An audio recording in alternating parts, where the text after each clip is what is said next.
And at this time, we are going to turn the meeting over to Mr. Glenn Kay. You guys will need a big book, a highlighter, and a pen. And if you open yourself up, I'm pretty sure he's going to give you a hell of a stay sober for 24 hours. Come on in, Mr. Glenn. You got the power. Thank you, Vic. All right. I'm going to turn off the doorbell too, just in case somebody comes in the middle of this thing. Um, Kick this off. My name is Glenn, and I'm an alcoholic, and welcome to the Spiritual Roadmap. And this is a lot of fun, and it's a great way of enhancing your relationship with your higher power. It's a great way to start the day. It's going to take about 40 minutes to go through this thing because I talk a lot, and it takes about 5 minutes to actually read it. And I recommend that you do this in the morning, and you'll see why in a minute. I'm going to give you explicit directions to do this, and I have a victim, Bria. Bria, I'm going to ask you to unmute as well. There you go. Good. So I'm going to give you a little history. I used to record AA conferences all over the country. And one time I was in Western New York, and I was at an 11-step meeting, and there was a panel. And one guy on the panel started to talk about what he does every day for his 11th step. When it was all done, now this was a long, long time ago, 1993, I think it was, something like that. I took the cassette and I rewound it. You remember, you have to use a pen to rewind the cassettes. Some of you new people have no idea what I'm talking about. But in any case, I rewound it to the beginning and I wrote down all the page numbers. And that's how this spiritual roadmap got started. Since then, I've been doing it on a regular basis, and I've been doing presentations like this one all over. And I think what is the one of the greatest things that boost my recovery is to go to a foreign meeting, a meeting in another state that I haven't been to yet. And to hear somebody share that, oh yeah, I do the spiritual roadmap and it's really great. It's not so much that I'm spreading it, but that other people are spreading it. I've never been to this meeting. I've never met this person. And the fact that it's going out like this and other people are getting benefit from it, it really just gives me a giant charge. I really appreciate that.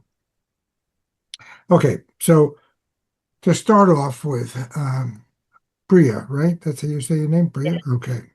So Bria, I'd like, and everybody can just follow along. Bria, I'd like you to open up to the very first page of the big book and tell me what you see. Okay. Tell me what you see. Alcoholics Anonymous. Okay, that's the very first page.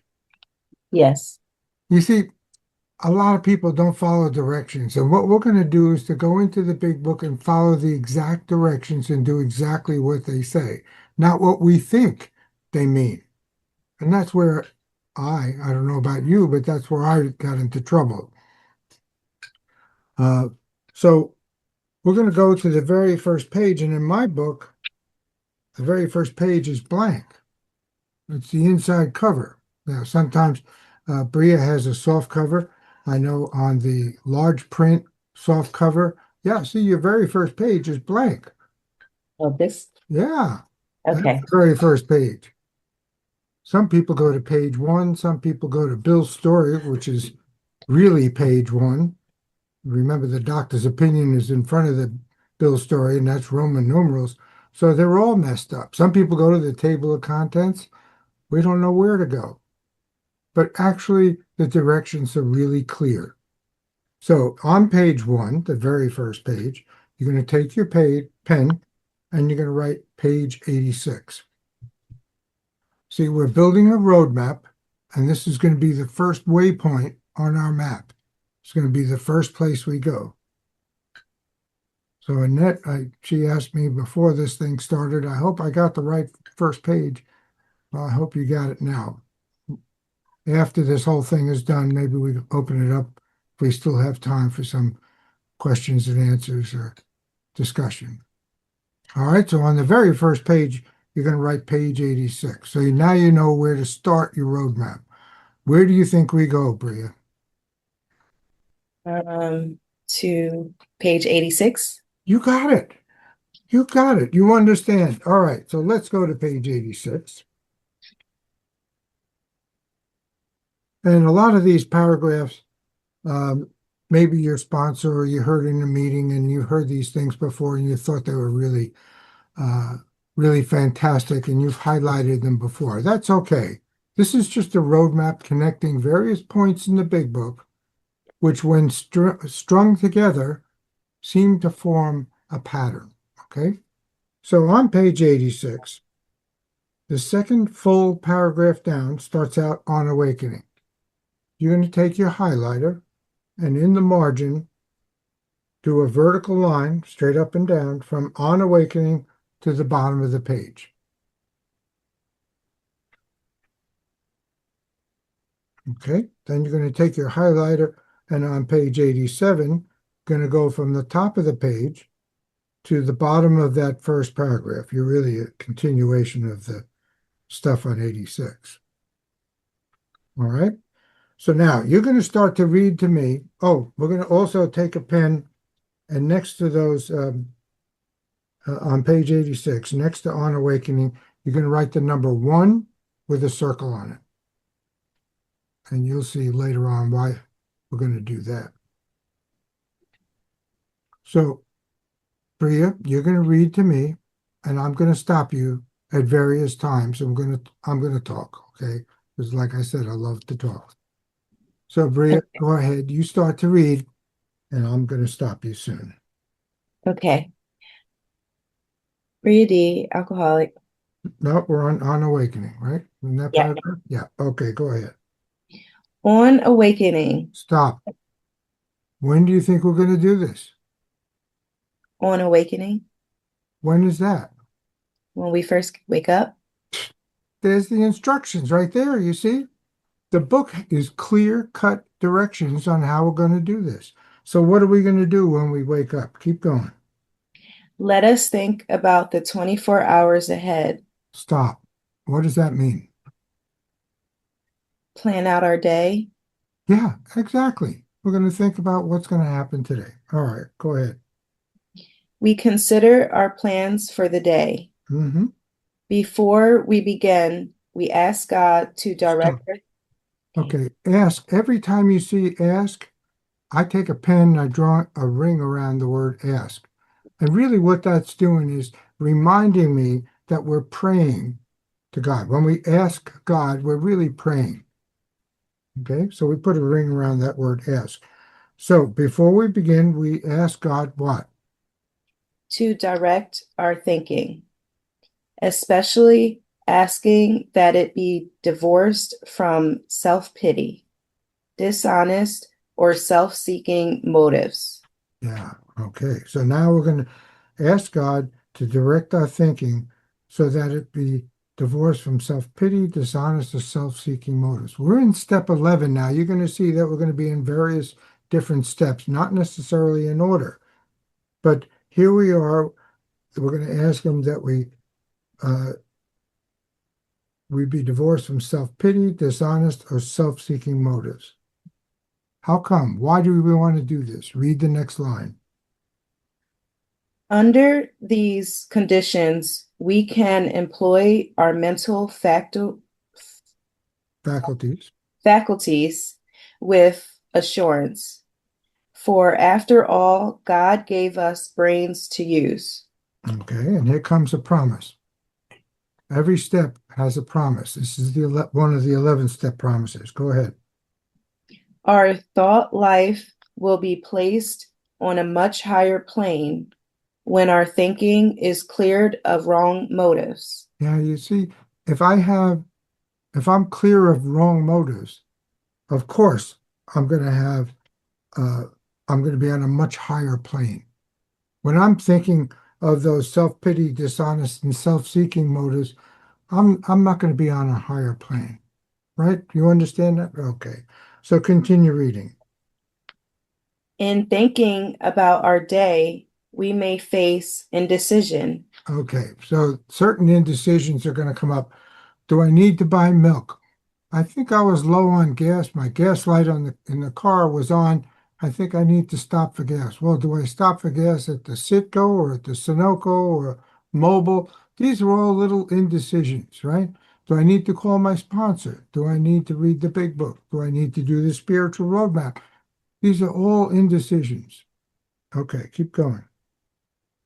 We may not be able to determine which course to take. Yeah, sometimes I have so many indecisions, I don't know what I'm going to do. I start to make a list, perhaps, and maybe a priority, number one, two, three, whatever, right? But look at the next line. Here, we ask God for Oh, inspiration. ask is a ring around word. We ask God what? For inspiration, an intuitive thought, or a decision. Yeah, see, here's where we ask for direction, okay? We think we know what we need to do. The next thing you know, oh, I need to get on Facebook. I need to play solitaire. Those are the things that we think we need to do, right? In reality, no, I need to go buy milk. I need to put gas in the car because it's going to stop pretty soon. That stupid light is on, right? All right. But now look at the next couple of lines. Bill never repeats himself when he wrote this book, but look what he does here. Go ahead. We relax and take it easy. Then what?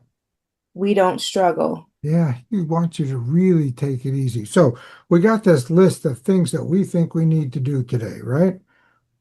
Like, this is my course, right? And then we give it to God. We wait for an intuitive thought or decision or an inspiration. We relax and take it easy. We don't struggle. Okay. So here's my long list of things I think I need to do. Take a breath, pull back, give it to God, and wait for an inspiration. Okay. Then keep reading. We are often surprised how the right answers come after we have tried this for a while. Yeah. Okay. Now we're on the top of page 87. Keep reading that paragraph. This is another 11-step promise. What used to be the hunch or the occasional inspiration gradually becomes a working part of the mind. Yeah, see, here's where God is training us to think in a different way, to get rid of Facebook and playing solitaire or whatever we think we need to do. And let's get down to the things that really need to be done. Okay, keep going. Here comes a warning, though. Being still in experience and having just made conscious contact with God, it is not probable that we are going to be inspired at all times. We might pay for this presumption in all sorts of absurd actions and ideas. Okay, so now we think that we're so God connected. I'm going to the meeting. I'm a little bit late, but I know that the lights are going to turn green, so I'll be able to catch up. And then when I get to the meeting, somebody's going to pull out right in front so I can pull in and I can run in before they read the preamble. No, God doesn't do traffic lights or parking spaces, okay? But we think we're so connected. That's what they're talking about. Keep going. Nevertheless, we find that our thinking will, as time passes, be more and more on the plane of inspiration. We come to rely upon it. Okay. So what happens after we do this spiritual roadmap? You will find in about 2 weeks or so, and it's different for everybody, but in approximately 2 weeks for me, I started to notice that I'm getting messages all the time. Oh, yeah, that's right. I need to stop and get this special screw for something I was working on, or whatever it may be. Now, where did that come from? That's this intuitive thought starts to happen. Okay, I start to get God conscious. All right, so now next to, we come to rely upon it with our pen. We're going to write page 25. So this will be the second point, the second waypoint in our roadmap. All right. And Bria, where do you think we're going to go now? Page 25. You got it. Exactly. So on page 25, are you there? Yes. All right. You're going to take your highlighter and the second full paragraph. Again, a lot of these in the beginning are second full paragraphs, but the one that starts out the great fact, you're going to put a vertical line in the margin for that whole paragraph. Starts out the great fact and it ends do by ourselves. All right. So now you're going to start to read, and I'm going to stop you a lot of times on this one. Go ahead. The great fact is just this, and nothing less, that we have had deep and effective spiritual experiences, which have revolutionized our whole attitude towards life, towards our fellows, and toward God's universe. Okay. So what does that mean to you? Following God's thought processes for me instead of my own. Yeah, we're going to get our whole attitude towards life, our fellows, and God's universe is going to change. There's going to be a revolutionary thing that happens inside of us all. We're going to have this effective spiritual experience. If you notice the asterisk at the bottom, it says fully explained appendix 2. I'm not going to do that now. On the next page, 27, it also says read appendix 2. And then if you go to page 47, it says please read appendix 2. And that's where they talk about the difference between, spiritual awakening and spiritual experience. If you remember, Bill was in the hospital bed in Akron and in New York, and he had the cool wind as if high on the mountaintop blow through and through. He felt the sunlight of the Spirit on him, and he had this spiritual experience. And he went out and he was trying to help other alcoholics, and they weren't getting it. And Father Martin says he was trying to feed them spiritual steak, and they were gagging. Okay, so that's when the doctor Silkworth came by and said, it seems to be working with you, but maybe you need to tell him about how you were. And that changed everything on his approach. Okay. So we're going to have this spiritual experience over time. It could be a spiritual awakening or a spiritual experience, but we're going to have this thing happen where we start to get God-centered rather than self-centered. All right, so continue reading. The central fact. The central fact of our lives today is Okay, what do you think that means? How important is that? the main focus. Yeah, central fact, you bet. But he wants to drive that home, so read the next few words. Is the absolute certainty, Oh, what does he mean now? meaning is certain, 100%, absolute certainty, 100%, right? What is he 100% certain of? that our Creator has entered into our hearts and lives in a way which is indeed miraculous. Yeah, so he's saying that when you do this kind of stuff, you're going to have your whole attitude toward life is going to be revolutionized, and you're going to feel God in your heart in a way which is indeed miraculous. Okay. Then he's going to say the next line. What is the next line? He has commenced to accomplish those things for us which we could never do by ourselves. What does that mean? He will guide us. Yeah. So he's going to do the stuff that we always thought we never could do, right? Like keep away from alcohol, right? All right. So at the end of that, we're going to write with our pen page 63. Page 63 is going to be the next waypoint.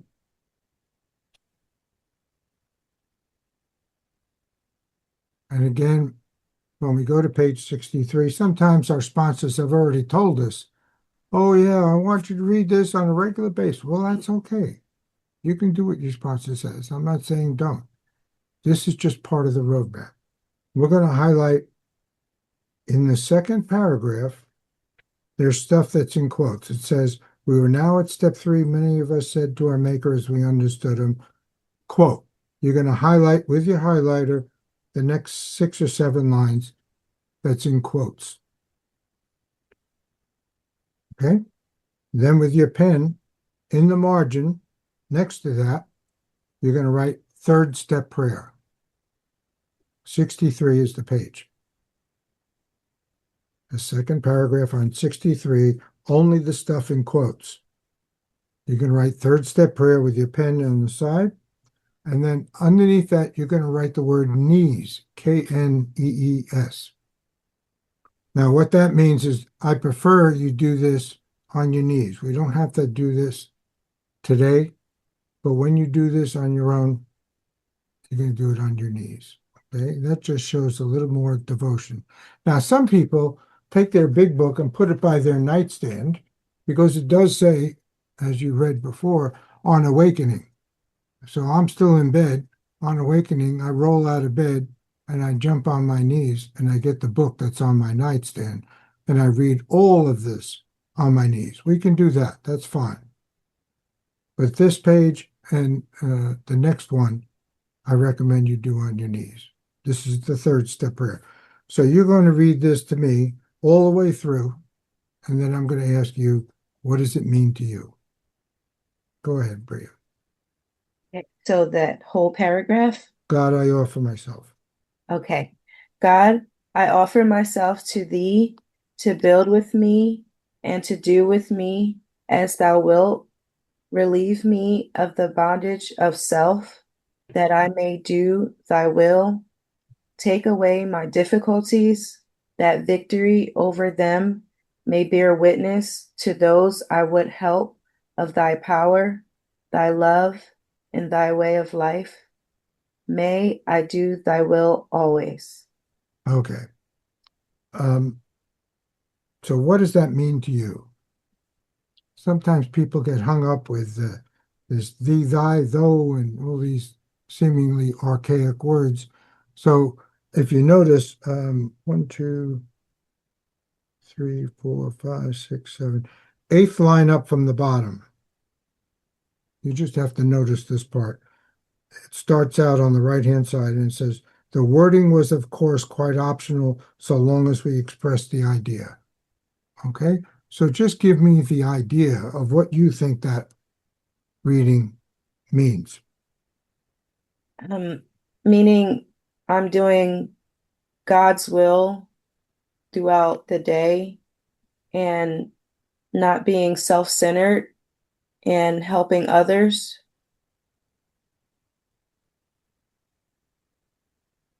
Okay, and this one, it doesn't say helping others, but that's a nice thing to do. In the next one, it will say that. But okay, so but why do you want to do that? Well, I notice that when I get out of self and I work with others and do God's will, I'm not too much in my own mind and I less self-sabotage. Okay, but what does the last line say that you highlighted? May I do thy will always? Well, yeah, sorry, the line before that. Take away my difficulties. Yes. That Read that. line, read that line again. Take away my difficulties. Take away my difficulties that Why? um Keep reading. okay, that victory over them may bear witness to those I would help of thy power, thy love, and thy way of life. Yeah, you see, it's so we can help others. A lot of people miss that in the third step. We're doing this so that the victory over my difficulties will show others. Okay? All right. So from there, we're going to write with our pen, page 76. Now, on page 76, you're going to take your highlighter in the second paragraph again. Everything that's in quotes says my creator, etc., down to amen.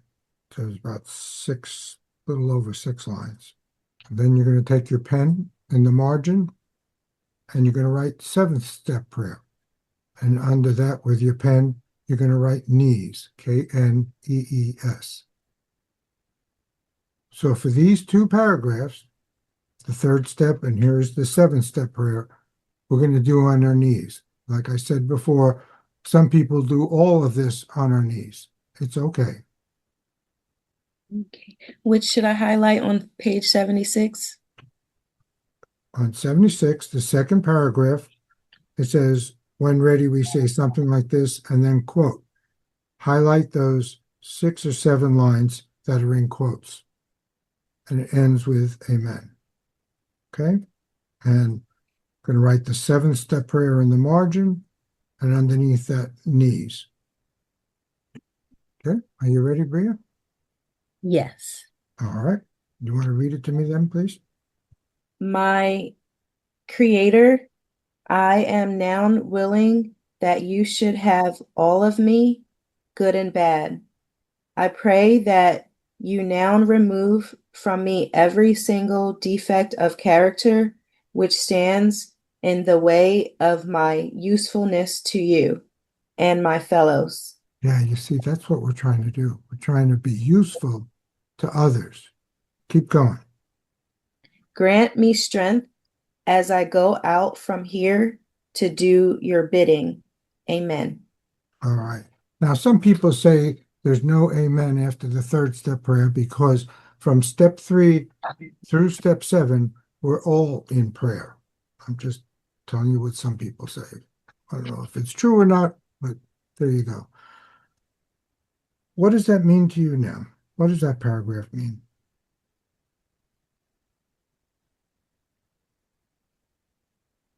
Meaning that I totally surrender to my Creator.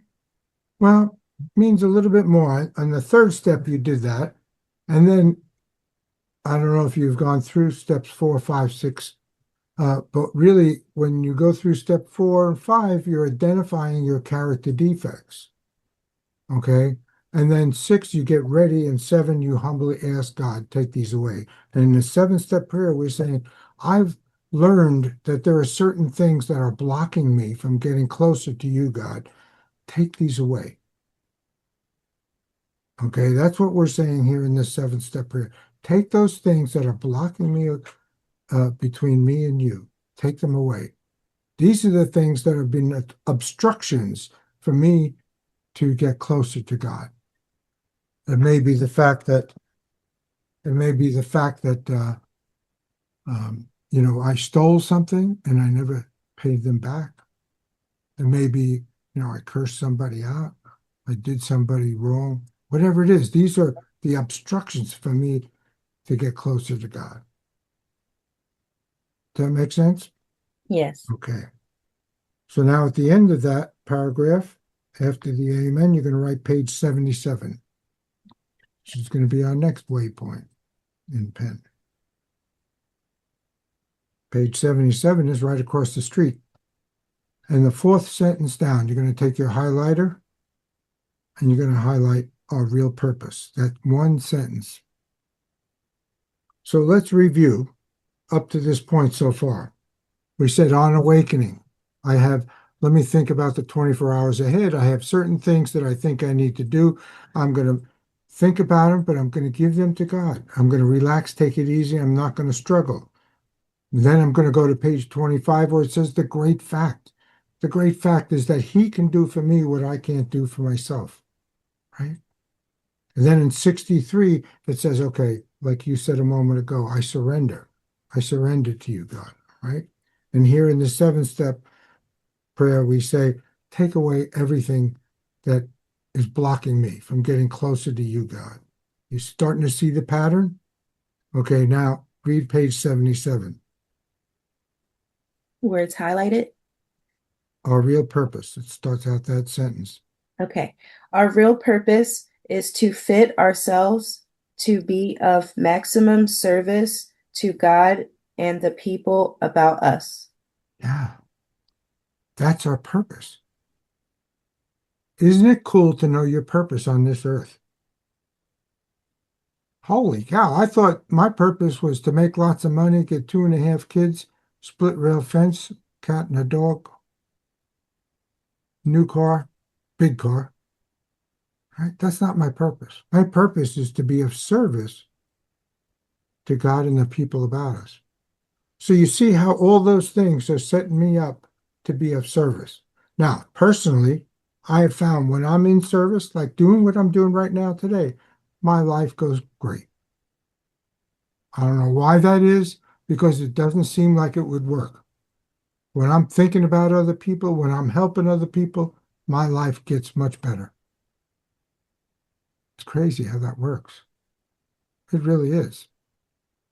You know, the check that I never expected comes in the mail, and I can buy something that I've been hoping I would have enough money to buy. Where does that come from? Oh, I know where it came from. Because my real purpose is to fit ourselves to be of maximum service to God and others about us. That's my purpose. All right. After that, we're going to go to page 85. Write that down with your pen, 85. Now, the reason I ask you to do this in your big book, some people, actually, there was a guy I sponsored, took all of these paragraphs and he wrote them out, typed it out on a page, and he said, all I have to do is read this page, right? I said, no, I want you to be in the book. Why? Because you're going to come across some other thing on, let's say, page 84. You go, oh, I need to add that to my spiritual roadmap because that's a real important paragraph to me. That's why you need to be in the book all the time. All right. So on page 80, what did I say? 85. This time it's the first full paragraph. It's easy to let up. See that? You're going to put a highlighter vertical bar in the margin for that whole paragraph. Okay. Now this one, I'm going to interrupt you a lot again. There's a lot of important stuff in here. So you read. It is easy. It is okay.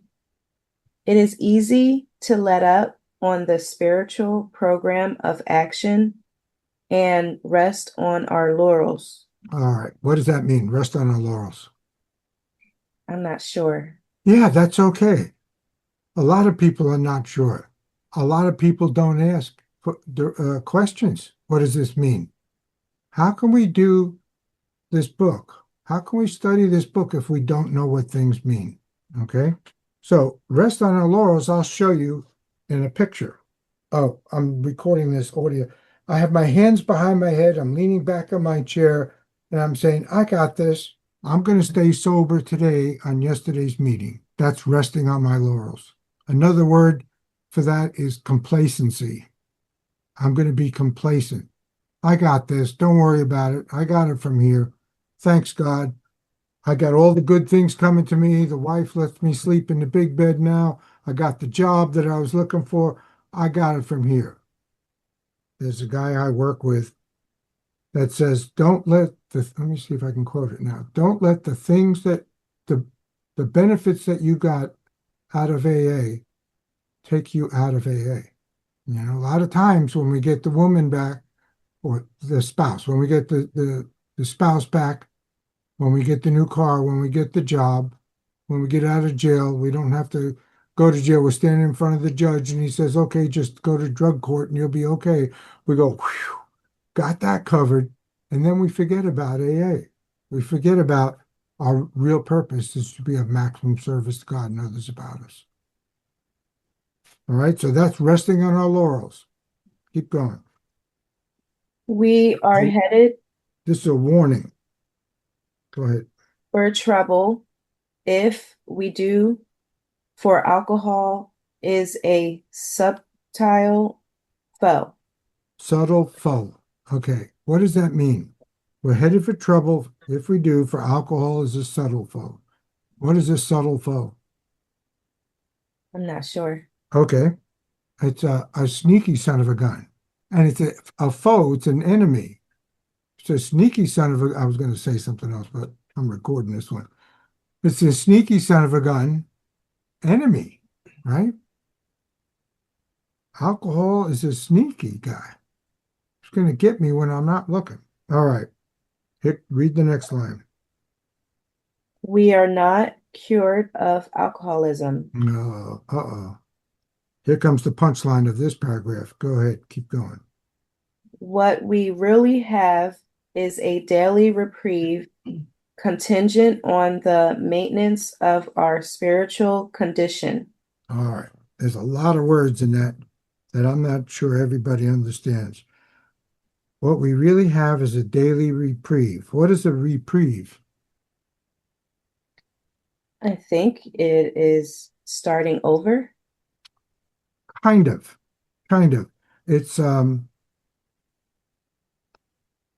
it's to cancel or postpone punishment.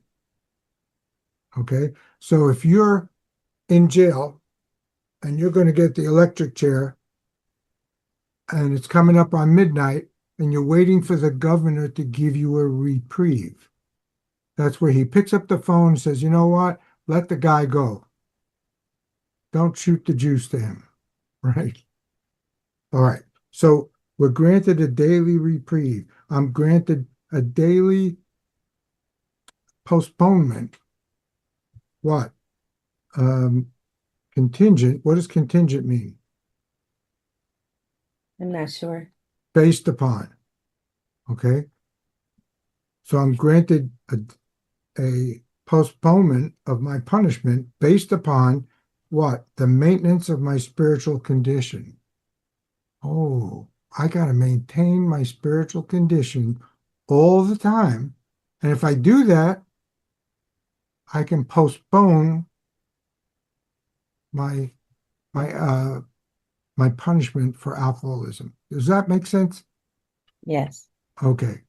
So I'm granted a relief from alcoholism one day if I maintain my spiritual condition. What do you think you need to do for your spiritual condition, to maintain your spiritual condition? First, do on awakening. Yeah, that's a good start. Absolutely. What else? Um, get into service. Yep, absolutely. I'm going to Um, help you. What I give my sponsors the 5 things. You got 5 fingers on your hand. You won't forget how many there are. Don't drink, go to meetings, read the book, work the steps, call your sponsor. Don't drink, read the book, work the steps. Don't drink, go to meetings, read the book, work the steps, call your sponsor. When you do those 5 things, you're maintaining your spiritual condition. You do that and you won't have any problems. Okay, keep going every day. every day is a day when we must carry. Okay, must. I circle the must. There are 58 musts in the first 164 pages of this book. There are a few musts just in this one paragraph. They're telling you, some people say, oh, there are no musts in AA. Yeah, there are. There are 58 of them in the first 164 pages. Here's 2 of them in this one paragraph. Every day is a day we must. What? Carry the vision of God's will into all of our activities. Now, what does that mean? Everything we do. Yeah, I want my buddy, God, right here. He's with me wherever I go. Everything I do. That means if I come up to a four-way stop sign. Now, I used to live in New York. I live in Tennessee now.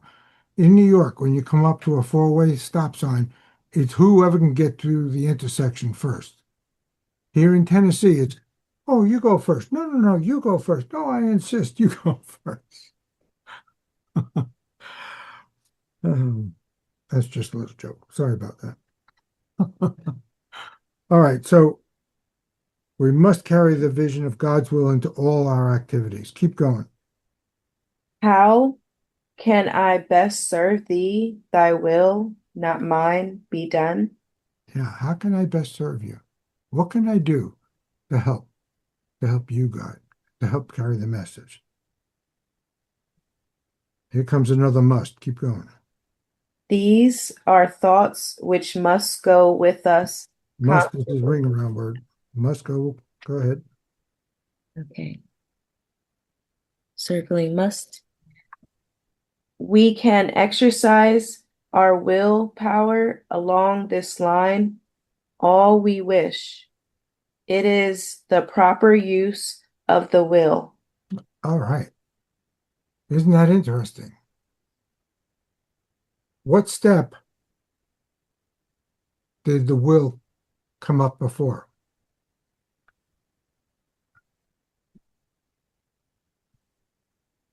And step three, right? And step three, made a decision to turn our will and our lives over to the care of God as we understood him, right?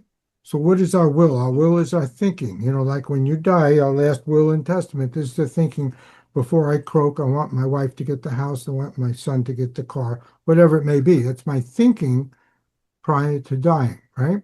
My last will and testament. So we can exercise our willpower along this line. That's my thinking along this line, all we wish. It's the proper use of the will. In the third step, I gave up that will, made a decision to turn my will, surrender my will to God. Okay. And here, this is the 10th step now. I get my will back. Why do I need to get my will back? Because now it's the proper use of the will. Proper use of the will is to help others, right? We just read that a minute ago. Our real purpose is to fit ourselves to be of maximum service to God and others about us, right? So if that's our will, now we have the proper use of the will. Does that make sense for you? Are you with me? Yes. All right. Let's take our pen and write page 89. We're getting close to the morning part.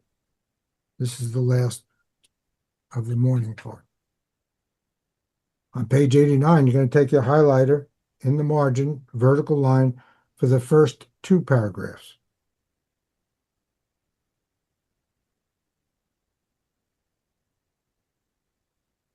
If you remember, we started out on page 86. Page 86 is the 11th step. Then we went to page 25, and we talked about the great fact. Then we went to 63, the third step, and then page 76, which is the seventh step. And then we went to the 10th step, where we're talking about the maintenance for our spiritual condition. And here now we're in the 12th step. So you may not think you're on the 12th step, but I want you to know where you're going. This is an overview of all of the steps. Why are we doing this? And if you have the goal in sight, you can see why you want to do the steps. Does that make sense? Yes. All right, so you read to me. Step 12, practical experience. Practical experience shows that nothing will so much ensure immunity from drinking as intensive work with other alcoholics. All right, what is immunity from drinking?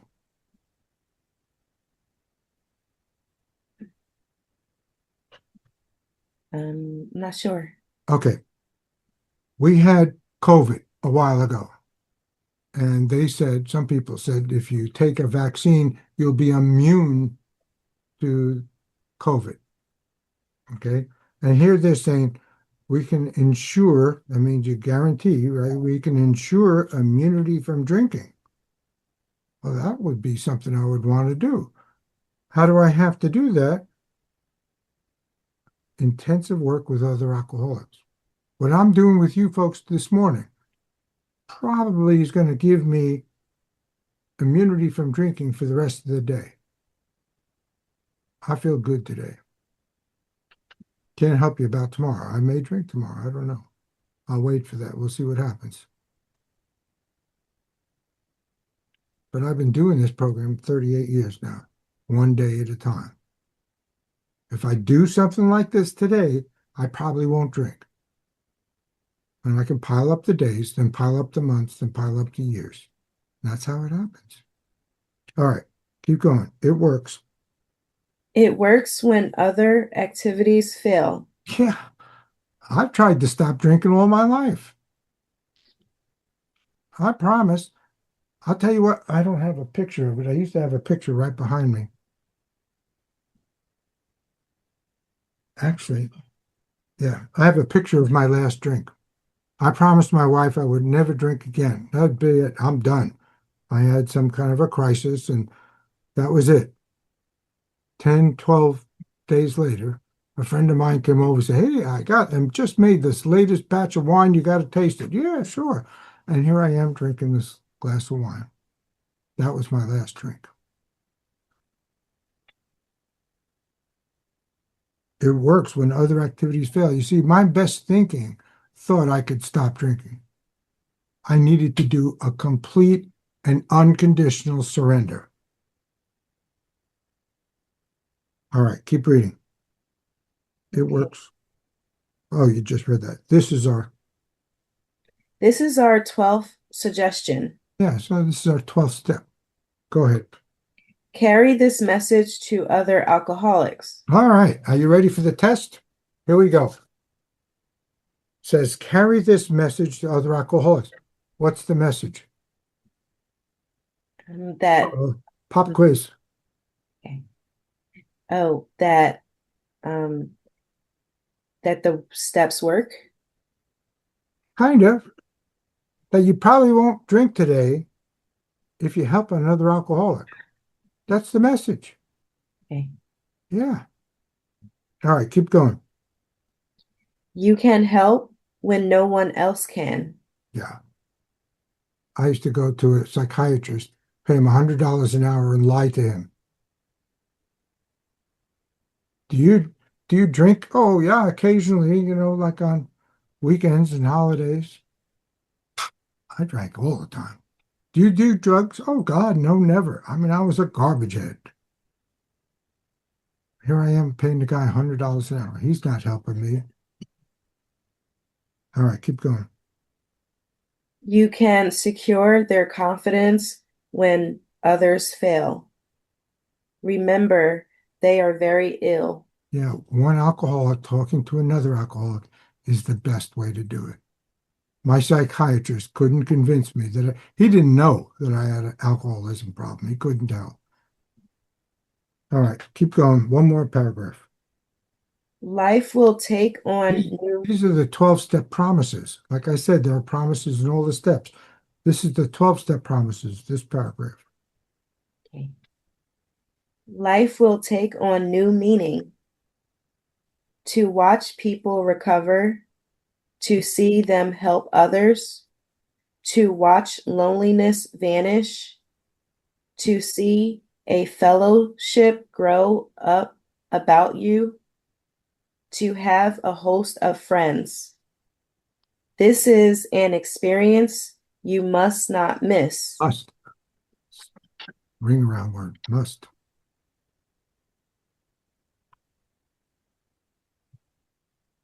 Keep going. We know you will not want to miss it. Frequent contact with newcomers and with each other is the bright spot of our lives. Yeah, so there you go. Those are the promises that we're going to get if we do all the things that we just read this morning. All right, now that's the end of the spiritual roadmap for the morning. Okay, now there's one more thing we need to do. We're going to go out throughout our day. We're going to have God with us, just like I'm pointing to here, my invisible friend. He's my buddy. wherever I go, I'm going to have God with me, right? I'm going to be thinking of his will, not my will. All right. Now we got to go back to page 86, where we started. And you're going to take a highlighter and highlight the very first paragraph, when we retire. You put a vertical bar in the margin for that. And you're going to write with your pen and circle it number 2, because the paragraph below was number 1. Remember, I told you we'd get back to that.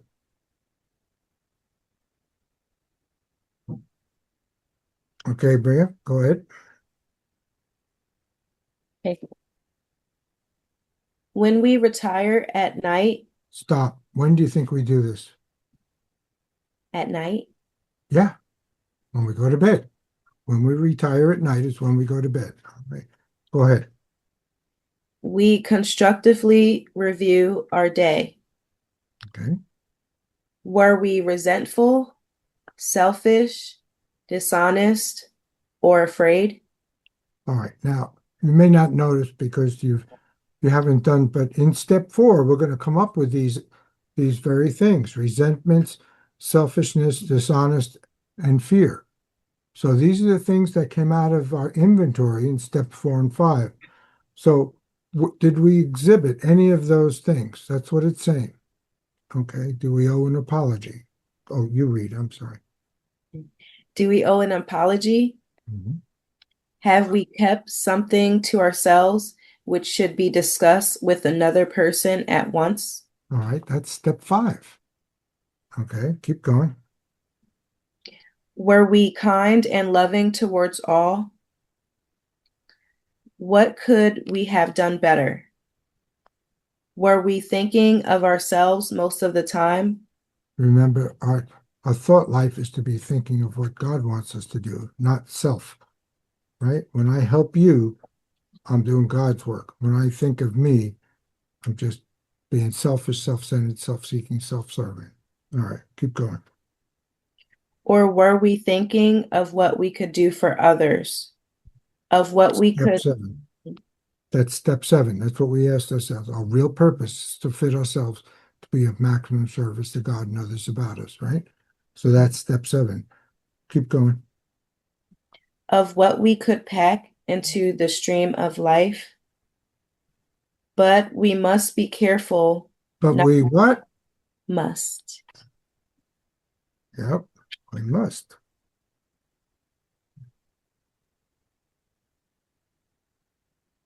There are no musts in AA. BS. There's a bunch. But we must. Go ahead.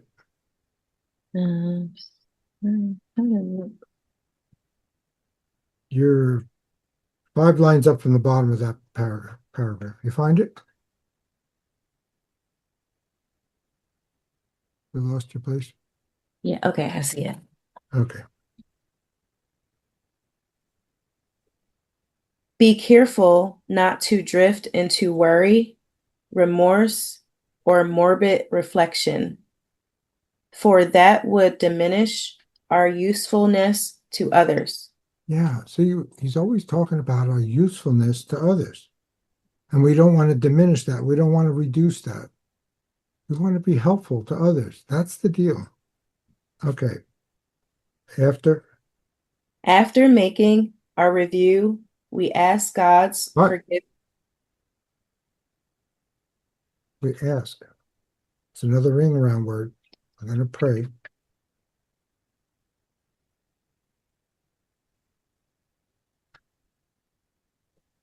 God's forgiveness and inquire what corrective measures should be taken. Okay, that's step 6 and 7. So what we've done when we retire at night, we've done steps 4, 5, 6, and 7 again. Okay.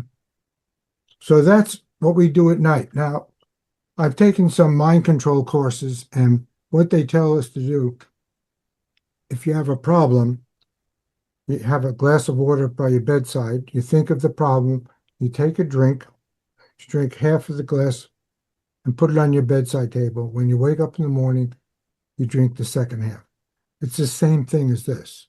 What they're saying is when we go to sleep at night, we think about our problems, we think of what we could have done better, remembering that we always want to do what God wants us to do. And, oh, yeah, I screwed up over there. I probably could do that better. Do I owe an apology? Yeah, I probably should say something to such and such because I said something nasty to them.